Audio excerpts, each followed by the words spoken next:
All right, we've all had those days, right? The ones where you're just running on fumes, but you still gotta see it through to the end. Well, today we're gonna unpack a really powerful way of thinking for those exact moments. It's called the soft landing principle. I mean, does this feel familiar? You ever feel like a pilot just trying to land the plane at the end of a long day? You've been navigating all this turbulence, flying high, and then, right when you're about to land, you see that fuel light start blinking. That critical moment, that's exactly what we're gonna get into. Okay, so let's start with the flight itself. This is, the main part of your day. It's that delicate dance of managing what's going on inside your head while you're putting on a brave face for everyone else. And this just captures that split perfectly, doesn't it? On the outside, you look like you're in a great mood. You're enjoying talking to people. But on the inside, man, there could be a whole storm brewing. You're trying to sort out some messy stuff, but you know that thinking about it right then won't help. So you just stay busy. You push through. I mean, that is a serious feat of just keeping it all together, right? Of compartmentalizing. And you know what? All that effort, it actually pays off. When you put that positive energy out there, even when you're totally drained on the inside, it creates this incredible ripple effect. The person who wrote about this actually shared a story where someone came up and thanked them just for being kind. It seems like such a small thing, but wow, it makes the whole struggle feel worth it. But here's the thing, you can't cruise at that altitude forever. It just doesn't work. Eventually that exhaustion starts to creep in and the descent begins. And this is where things get really, really critical. This is that moment, The adrenaline just fades away. That shield you put up by being busy, it starts to crack, and you're left feeling completely and utterly beat. The rhythm that kept you going is just gone, and suddenly the weight of everything you've been pushing down comes rushing back in. And this quote just says it all. I felt like a pilot almost ready to crash. It hits so hard because it's not just about being tired, right? It's that feeling of completely losing control.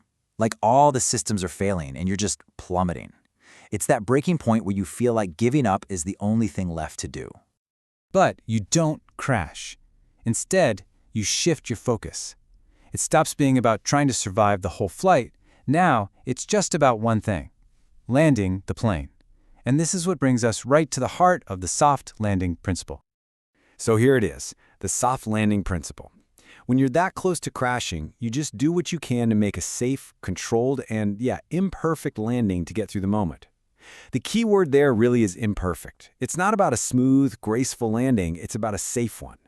It's about saying, okay, perfection is out the window, and just channeling every last bit of energy you have into one single goal, getting down in one piece. It's really a strategy for controlled survival. So, how do you actually pull this off? How do you execute this soft landing? Well, it breaks down into these 4 steps. First, you keep your chin up, and that's both literally and figuratively, right? It's a choice you make with your body and your mind. Second, you make the most of the moment. You stay present. You don't let your brain spiral.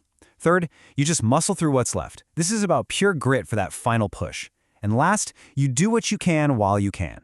It's about knowing your limits and just working with what you've got to get over that finish line. And then, you're down. You're on the ground. The engines go quiet. And in that silence, your whole perspective just shifts. It's in that stillness, after the chaos, that you can finally start to process the whole journey. And that's where the real clarity, the real insights start to pop up.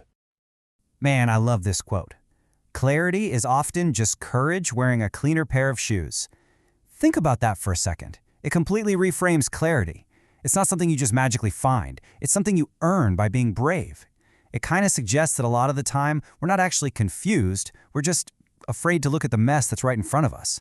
But once you find that courage, that's when the path forward starts to get a little clearer. Which actually brings us to this great word, frowsy. It's an adjective, and it just means having a messy or dirty appearance. And our problems, our feelings, they can get really frowsy, can't they? So when you connect that back to the quote, it makes so much sense. Courage is what lets you clean your shoes, to sort of tidy up that messy, frowsy situation so you can actually see it for what it is. It's all about bravely facing the mist to find that clarity. And this last image? Wow, it just captures the whole idea so perfectly. A tiny little flower blooming right through a crack in the sidewalk. I mean, think about it. This flower isn't growing in some perfect, well-tended garden. It's pushing its way through concrete. And that is the essence of a soft landing. It's not about trying to avoid the hard ground. It's about finding the resilience to create something beautiful and hopeful right in the middle of it. So I'll just leave you with this to think about. Where in your own life can you make your next soft landing? Where are you maybe approaching a crash point? And what would it look like for you to just let go of perfection and instead focus on making a safe, controlled, and imperfect landing? Something to think about. Thanks so much for being here for this explainer.